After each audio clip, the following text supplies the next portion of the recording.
কি রে, কই যাস? বাজারে যাই, মাথায় ডিম আছে, বিক্রি করুম।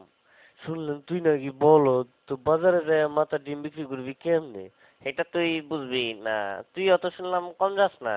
আচ্ছা পারলে কত দেখি আমার মাথায় কি আছে, যদি কইতে পারস তো এখান থেকে তোরে আমি 2টা ডিম দেবো। তোর মাথায় আমার মাথা দিয়ে চুলকায়। আচ্ছা কইতাছে একটু সহজ করে দে।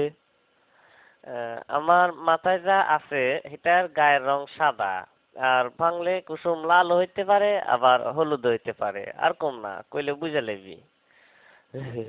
বুঝে গেছি, তোর মাথায় লেম্বু। তুই আসলে একটা বলদ। হয় নাই, আমার মাথায় ডিম। ইসিরে, এটা আমি সন্দেহ করছিলাম।